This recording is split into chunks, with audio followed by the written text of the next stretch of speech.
ونعوذ بالله من شرور أنفسنا ومن سيئات أعمالنا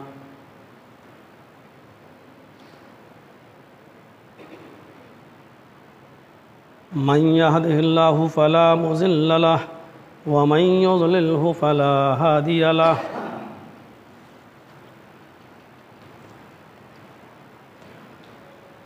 وأشهد أن لا إله إلا الله وحده لا شريك له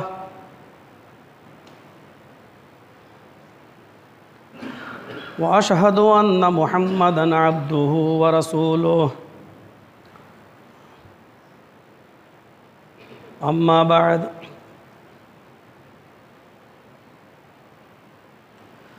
فإن خير الحديث كتاب الله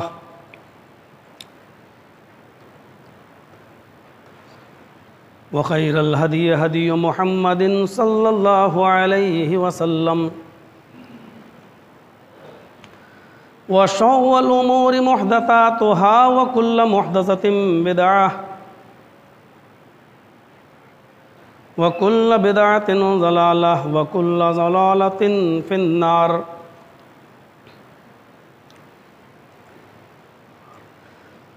أعوذ بالله من الشيطان الرجيم.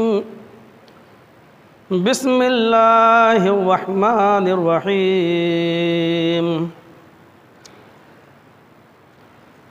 قل إن الموت الذي تفرون منه فإنه ملاقيكم ثم تردون إلى عالم الغيب والشهادة فينبئكم بما كنتم تعملون.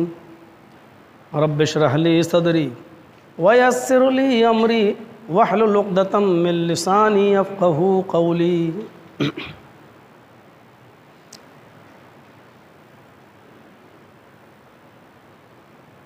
جملہ تعریفات اللہ سبحانہ و تعالیٰ کے لیے ہیں جو وحدہ لا شریک ہے. وہی ہمارا معبود ہے، وہی ہمارا مسجود ہے. ہم اسی کی عبادت کرتے ہیں اور اسی کو سجدہ کرتے ہیں، اور اس بات کا پختہ عقیدہ رکھتے ہیں اور ایمان ہے ہمارا کہ وہ کائنات کی ہر شے پر قادر ہے. اگر کسی سے کوئی چیز چھین لے تو ساری کائنات مل کر اسے کوئی چیز دے نہیں سکتی، اور جس کو کوئی چیز وہ عطا فرما دے تو دنیا کی کوئی طاقت اس سے وہ چیز چھین نہیں سکتی. بعدہ درود و سلام کے بے شمار پھولوں کی بارش ہو تمام پیغمبروں پر، بالخصوص سید الثقلین امام کائنات محسن انسانیت رحمت للعالمین جناب محمد رسول اللہ صلی اللہ علیہ وسلم کی ذات گرامی پر اللہم صلی وسلم وبارک علیہ. کئی جمعوں سے موت کا تذکرہ کیا جا رہا تھا. ہنوز وہ سلسلہ باقی ہے. گزشتہ سے پیوستہ جمعے کو میں نے صبر کا معنی بتایا تھا اور اس بات کی وضاحت کی تھی کہ کسی کے انتقال پر قریبی ہو، رشتہ دار ہو، اس کے انتقال پر غم یہ فطری چیز ہے. نبی اکرم صلی اللہ علیہ وسلم کو بھی اپنے اقربا کے انتقال پر غم ہوا تھا، یہاں تک کہ آپ نے اپنے بیٹے ابراہیم کے انتقال پر یہ جملے بھی ادا کیے تھے کہ ان العین تدمع والقلب یحزن، آنکھیں میری اشکبار ہیں، دل میرا غمگین ہے، لیکن ہم اپنی زبان سے ایسے جملے ادا نہیں کریں گے جس سے میرا رب ناراض ہو جائے. لیکن ساتھ میں صبر کا دامن نہ چھوڑنے کی تلقین بھی آپ نے کی ہے. اور صبر میں نے بتایا تھا جیسے حضرت ام سلیم نے کیا تھا اپنے بیٹے کے انتقال پر، اور محلے کی عورتوں سے کہہ رکھا تھا کہ میرے بیٹے کے انتقال کی خبر میرے شوہر کو کوئی نہیں دے گا سوائے میرے۔ اور پھر پوری رات گزر گئی، اللہ تبارک و تعالیٰ کا کرم ہوا ان پر۔ نبی اکرم صلی اللہ علیہ وسلم نے ام سلیم کے لیے دعا کی، اور اس رات کی خیر و برکت کی جو دعا ان کو ملی، تو ام سلیم سے جو بچہ پیدا ہوا اس بچے کو بھی اللہ تبارک و تعالیٰ نے بالغ ہونے کے بعد 9 بیٹوں سے نوازا، اور 9 کے 9 حافظ قرآن تھے۔ یہ برکت تھی۔ آج جمعہ کے خطبے میں مجھے آپ کے سامنے جو چیز رکھنی ہے وہ یہ بتانا ہے کہ موت مومن کی نظر میں اس کی حیثیت کیا ہوتی ہے۔ موت و زندگی یہ دونوں ایک نعمت ہے۔ اگر کسی کو زندگی ملی ہے تو یہ بہت زیادہ خوشی کی بات نہیں ہے کہ اس پر جشن منایا جائے۔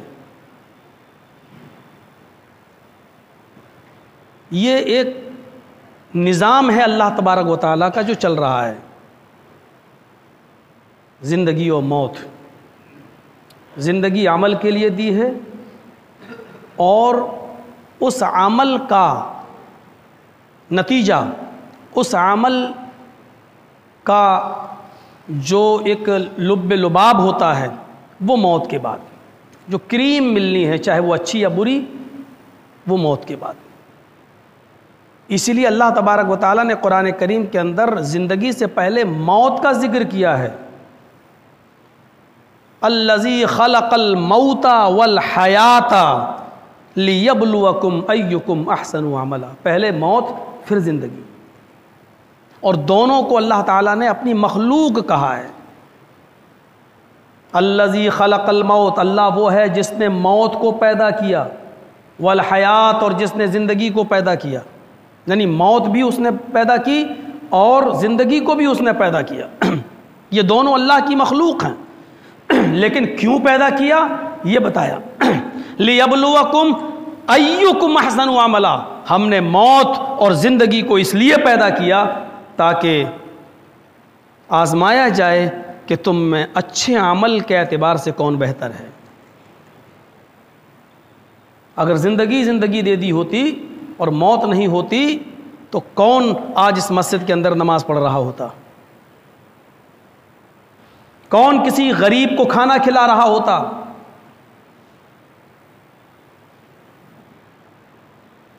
آج ہم اس مسجد کے اندر اگر آئے ہیں تو صرف اس لیے آئے ہیں کیونکہ ہمیں معلوم ہے کہ ایک دن مرنا ہے، اور ہمیں اللہ نے جو زندگی دی ہے اس کا دنیا میں شکر ادا کریں تاکہ مرنے کے بعد والی جو زندگی ہمیں ملے گی اس کا رزلٹ اچھا ہو۔ اگر زندگی ہوتی اور موت نہیں آنا ہوتی تو ہمیں کوئی نہیں دکھتا، کون سلام کرتا، کون کسی مریض کی تیمارداری کرتا؟ ارے ہمیں تو خود زندہ رہنا ہے۔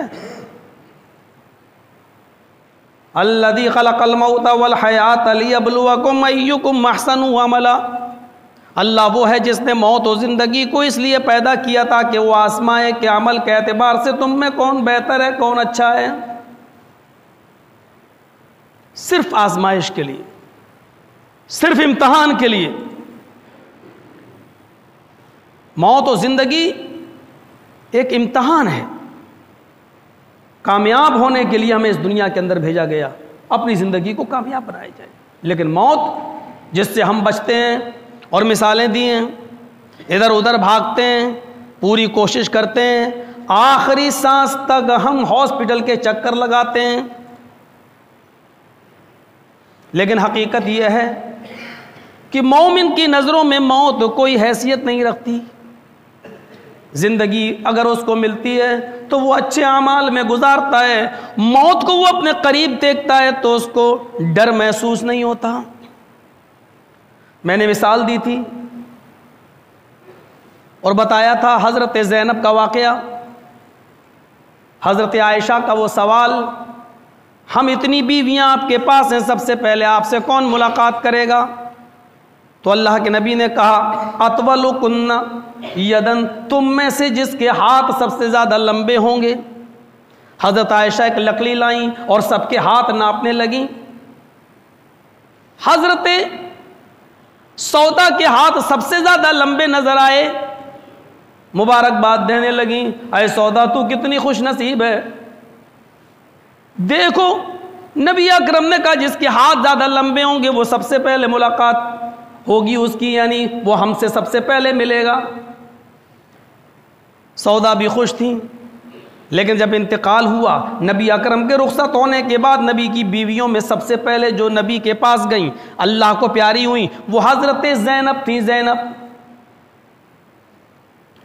بعد میں پتہ چلا کہ ہاتھ لمبے سے مراد لمبائی و چوڑائی میں نہیں بلکہ صدقہ و خیرات کرنے میں، اللہ کی راہ میں مال خرچ کرنے میں زینب سب سے آگے تھی۔ آئیے میں موت آپ کو بتاتا ہوں، جب کسی مومن کی نظر میں جب وہ اپنے سامنے موت کو دیکھتا ہے تو اس وقت اس کی چہرے پر کیسی خوشی ہوتی ہے۔ اللہ کے نبی صلی اللہ علیہ وسلم مرض الموت کے اندر مبتلا ہیں، لوگوں کا تانتا لگا ہوا ہے، ایک آتا ہے ملاقات کرتا ہے جاتا ہے، دوسرا آتا ہے ملاقات کرتا ہے جاتا ہے۔ بخاری شریف کی روایت ہے حضرت فاطمہ رضی اللہ تعالیٰ عنہ کو جب پتہ چلتا ہے کہ میرے ابو کی طبیعت کچھ زیادہ ہی ناساز ہے تو وہ ملاقات کرنے آئیں۔ چال ڈھال میں، چلنے پھرنے میں، اٹھنے بیٹھنے میں، شکل و صورت میں حضرت فاطمہ نبی اکرم کے سب سے زیادہ مشابہ تھیں۔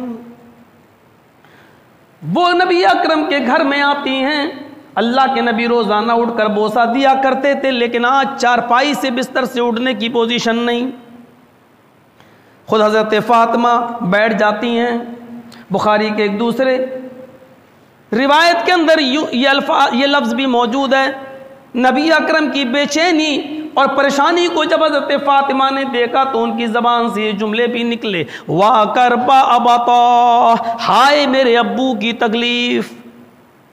نبی اکرم صلی اللہ علیہ وسلم کی ازواج مطہرات آپ کی بیویاں وہیں بیٹھی ہوئی ہیں، حضرت فاطمہ کو نبی اکرم نے اپنے سینے سے لگایا اور ان کی بے چینی دیکھی تو ایک جملہ ادا کیا، فرمایا فاطمہ تمہیں بے چین ہونے کی ضرورت نہیں، تمہیں پریشان ہونے کی ضرورت نہیں، آج کے بعد تمہارے باپ کو کبھی اتنی تکلیف نہیں ہوگی۔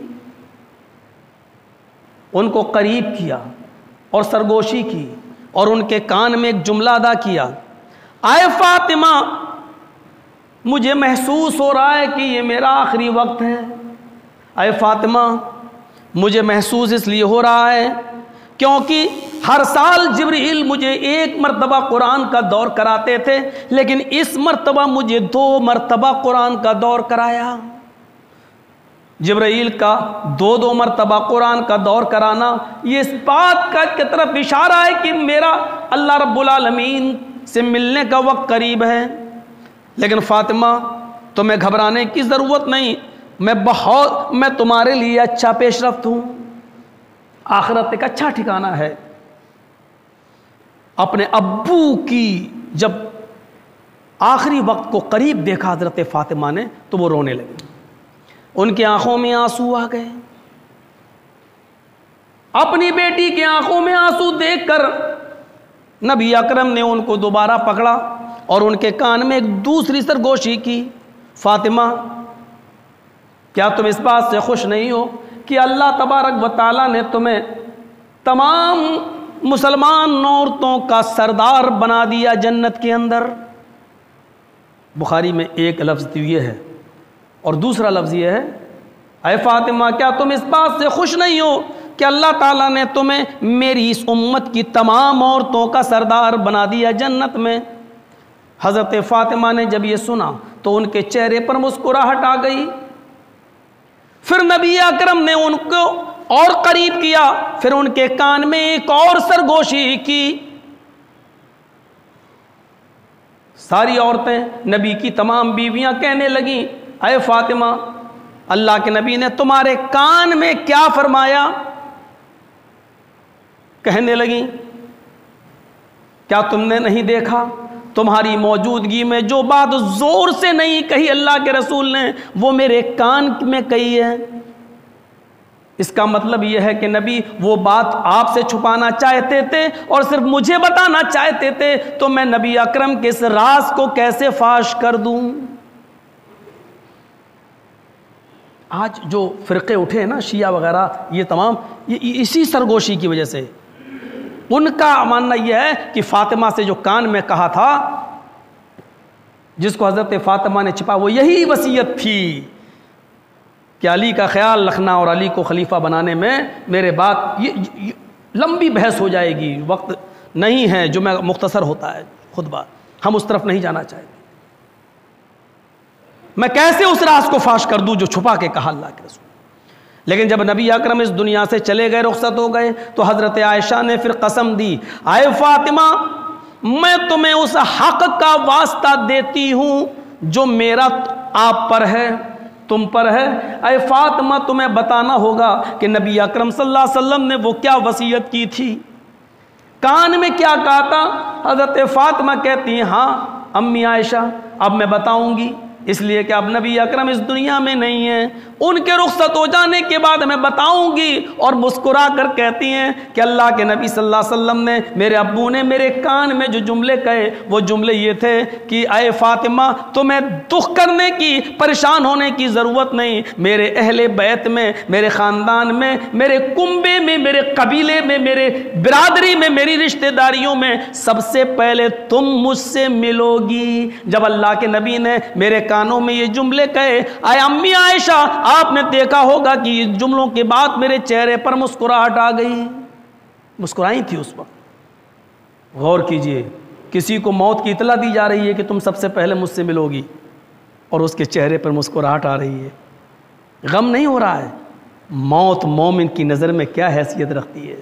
موت و زندگی تو ایک نظام میں چلتا رہے گا، لوگ آئے ہیں، آتے رہیں گے، جاتے رہیں گے، لیکن موت کی خبر جب کسی کو دی جا رہی ہے کہ تم مجھ سے سب سے پہلے ملو، تو اس پر اس کو بجائے غم کرنے کے مسکرا رہا ہو، یہ اس بات کی دلیل ہے کہ مومن موت کے نام سے گھبراتا نہیں ہے، بلکہ موت کو اپنے قریب دیکھ کر اس کے چہرے پر مسکراہٹ آتی ہے۔ ہم میں سے کوئی، ہم کو بھی شامل کرو، ملا مولوی صاحب، حاجی نمازی صاحب، سب کو شامل کرو۔ ذرا تصور کرو کہ کون آدمی ایسا ہے آج جو اپنی موت کو اپنے قریب ایک ایک دن، دو دن قریب دیکھتا ہو اور اس کو خوشی ہو رہی ہو کہ میں اپنے رب سے ملاقات کے وقت قریب ہو رہا ہوں۔ ذرا تصور کریے، یہیں سے اندازہ لگائیے کہ ہمارا ایمان کیا ہے۔ حضرت فاطمہ سن رہی ہیں اور مسکرا رہی ہیں۔ نبی اکرم جب اس دنیا سے رخصت ہو جاتے ہیں تو ایک تاریخی مرثیہ جو حضرت فاطمہ نے پڑھا تھا وہ حدیث کی کتابوں میں موجود ہے۔ غم کیا ہے، غم کرنا کوئی بری چیز نہیں ہے، لیکن غم کے اندر جاہلیت کے نعرے لگانا وہ غلط چیز ہے۔ حضرت فاطمہ نے غم کا اظہار ان الفاظوں میں کیا تھا، ان لفظوں میں کیا تھا، یا ابتی، اے ابو جان، وا کربا یا ابتا، ہائے میرے ابو، منا جا بربن دعا، آپ کو آپ کے رب نے بلایا اور آپ چلے گئے۔ من نجا بربن دعا، آپ کو اس نے بلایا اور آپ نے اس کی دعوت کو قبول کر لیا۔ وا کر بابا من جنت الفردوس ماوا، ہائے میرے ابو آپ کا ٹھکانہ تو جنت الفردوس ہے، آپ تو جنت الفردوس میں چلے گئے۔ اس کے بعد جو جملہ کہا وہ دیکھیے، وا کر بابا الا جبریل ننا، اے ابو اب جبریل کس کے اوپر قرآن لے کر نازل ہوں گے؟ اب جبریل قرآن کی آیتیں لے کر کس کے پاس آئیں گے؟ اب علم کا خزانہ کس کے اوپر نچھاور ہوگا؟ جس کے پاس جبریل آتے تھے وہ تو اس دنیا میں نہ رہا۔ وا کر بابا الا جبریل ننا، نہیں اے ابو میں جبریل کو بلاتی ہوں اور جبریل سے کہتی ہوں اب صاحب وحی نہیں رہا، اب اس دنیا کے اندر جس پر وحی اترتی تھی وہ نہیں رہا، اے جبریل اب تم وحی لے کر نہ آنا۔ ان جملوں نے بتا دیا کہ فاطمہ پر کیا گزری تھی۔ غم ہوتے ہیں، غم کا اندازہ آپ اس بات سے لگا سکتے ہیں کہ جب مدینے اللہ کے رسول جب ہجرت کر کے گئے تو حضرت انس جنہوں نے 10 سال نبی اکرم کی خدمت کی تھی، حضرت انس کا بیان ہے کہ جس وقت نبی اکرم مدینے میں تشریف لے گئے اس دن مدینے میں ایسا جشن اور ایسی خوشی کا ماحول تھا کہ ایسا جشن اور ایسا خوشی کا ماحول پوری مدینے کے اندر پوری زندگی میں کبھی نہیں دیکھا گیا۔ چھوٹے چھوٹے بچے 7-8 سال کے 6 سال کے نبی اکرم کی آمد پر یہ اشعار پڑھ رہے ہوں، ذرا غور کرو۔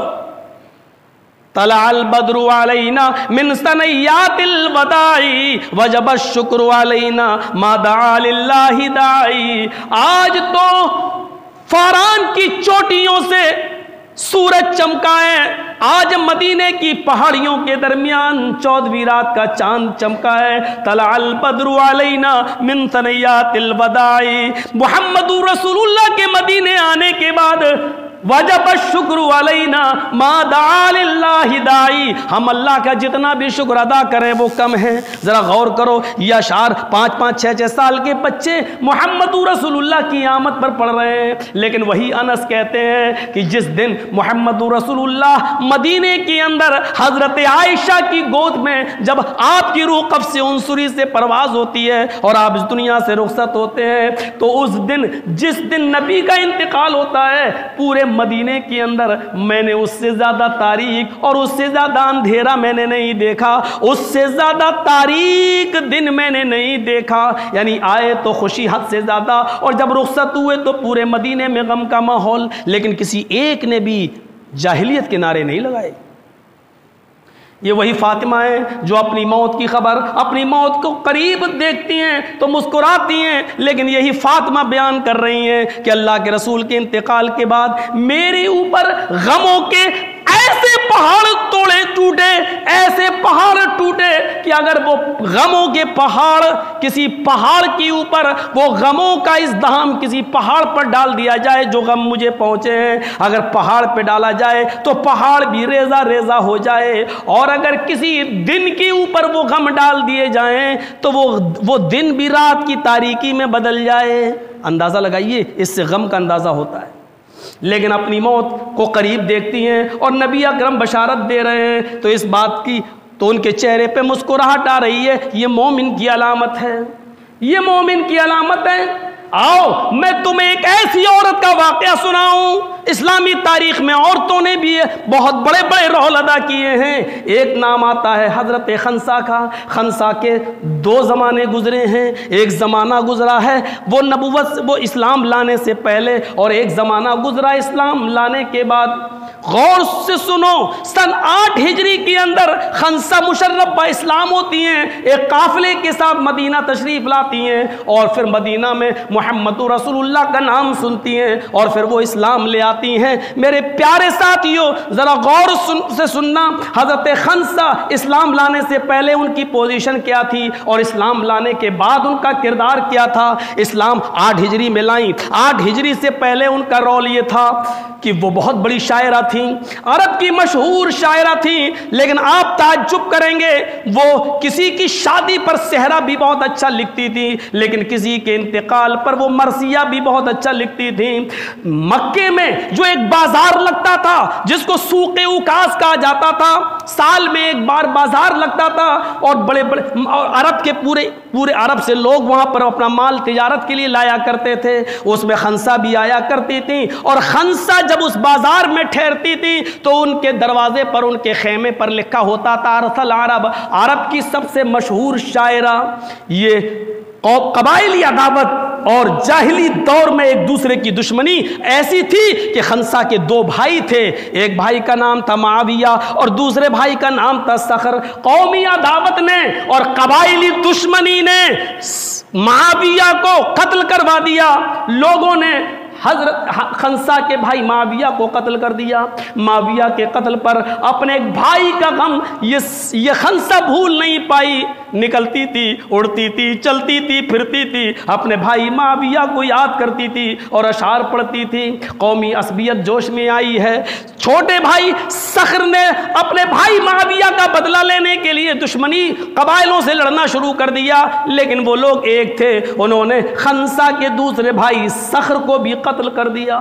صخر کے قتل ہو جانے کے بعد خنسا ٹوٹ گئی، دیوانی سی ہو گئی۔ یہ وہ دور ہے جو ابھی اسلام نہیں لائی ہے، یہ اسلام لانے سے پہلے کا دور ہے۔ خنسا نے اپنے بھائی صخر کے انتقال پر، اس کے قتل ہونے پر زمانے جاہلیت میں جو شعر پڑا تھا، ذرا اس شعر پر توجہ دیجئے۔ وہ کہتی ہے سورج نکلتا ہے اور سورج ڈوبتا ہے، تو یہ خنسا ہر سورج کے نکلتے وقت اور سورج کے ڈوبتے وقت یہ شعر پڑا کرتی تھی، یذکرنی طلوع الشمس صخرا، یذکرنی طلوع الشمس صخرا اذکرہ لکل غروب شمس۔ اے سورج تو کیوں نکلتا ہے؟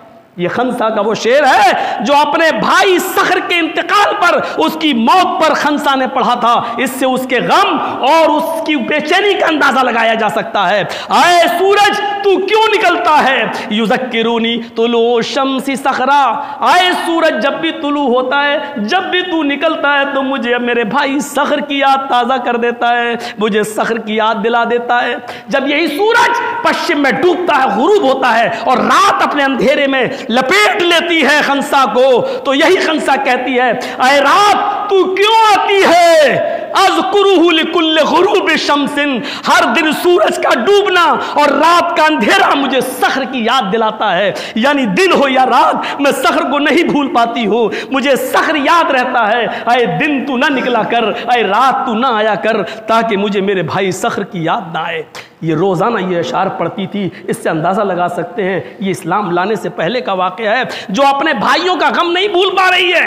لیکن 8 ہجری کے بعد جب اسلام لاتی ہے اور سن 16 ہجری میں حضرت عمر فاروق کے دور خلافت میں ایک جنگ ہوتی ہے جس کا نام ہے قادسیہ۔ قادسیہ کی جنگ میں تمام مسلمان شرکت کر رہے ہیں۔ خنسا کے 4 جوان بیٹے ہیں۔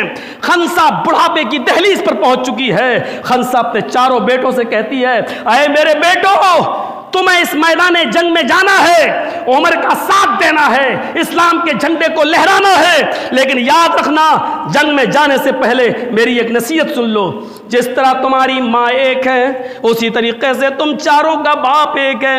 اے میرے بیٹو، میں اللہ کی قسم کھا کے کہتی ہوں کہ تمہاری ماں نے تمہارے باپ کی امانت میں کبھی خیانت نہیں کی ہے۔ تم سب جس طرح ایک ماں کے بیٹے ہو، اسی طرح ایک باپ کے بھی بیٹے ہو۔ آج میں تم سے تمہاری شہادت کی متمنی ہوں۔ میدان جنگ میں جاؤ، کوشش کرو، اپنی جان کی بازی اڑا دو، لیکن محمد کا جھنڈا گرنے مت دینا صلی اللہ علیہ وسلم۔ ایک بیٹا جاتا ہے میدان جنگ میں، خبر ملتی ہے شہید۔ دوسرا بیٹا میدان جنگ میں گیا، شہید۔ تیسرا بیٹا میدان جنگ میں گیا، وہ بھی شہید۔ چوتھا بیٹا میدان جنگ میں گیا سن 16 ہجری میں، وہ بھی شہید۔ خنسا کو خبر ملتی ہے تمہارے 4 بیٹے شہید ہو گئے۔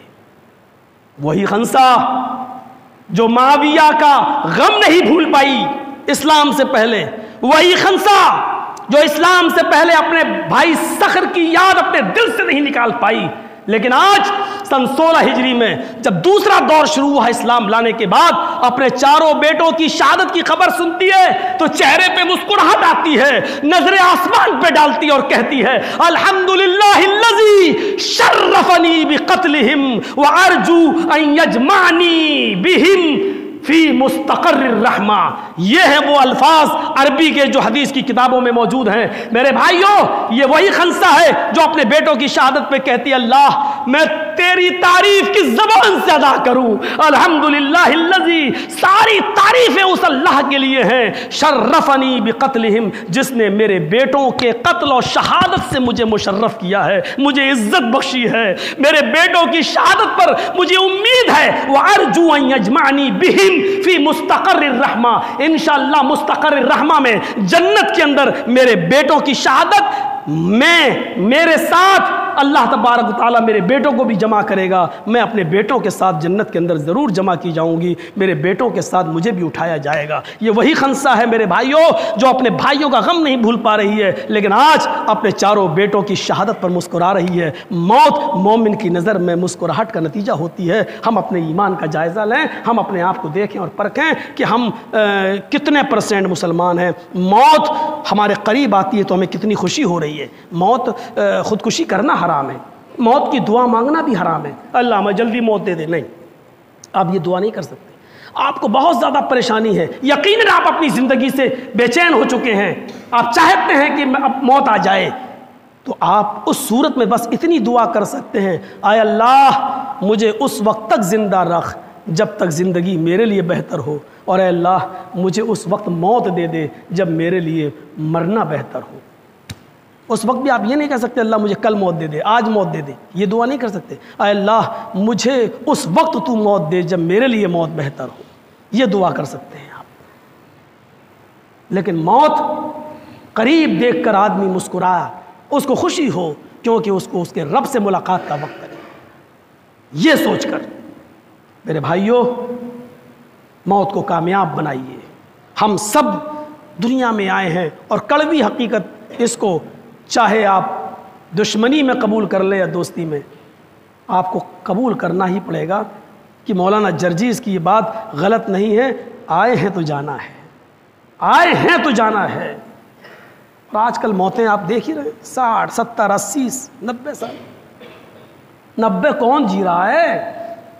نہیں، اللہ کے رسول کی اس حدیث پر آپ غور کیجئے، میری امت کی عمریں 60 اور 70 کے درمیان ہیں، بہت کم لوگ ہیں جو اس کے آگے جا پاتے ہیں۔ اللہ تبارک و تعالی ہم تمام لوگوں کو، ہم تمام مسلمانوں کو اتفاق و اتحاد کے ایک پلیٹ فارم پہ قائم فرما دے۔ اے بار الہ بغض اور عداوت اور دشمنی ہمارے دلوں سے نکال دے، ایک دوسرے کے لیے ہمدردی اور غمخواری ہمارے دلوں میں پیدا فرما دے۔ موت کے بعد جو زندگی ہمیں ملنے والی ہے اللہ اس زندگی کو ہماری کامیاب بنا دے۔ اے اللہ جب تک تو زندہ رکھ ہمیں اسلام پہ زندہ رکھنا، اور جب ہمارا خاتمہ ہو تو ایمان پر ہمارا خاتمہ فرمانا۔ وما علینا الا البلاغ المبین وآخر دعوانا ان الحمد للہ رب العالمین۔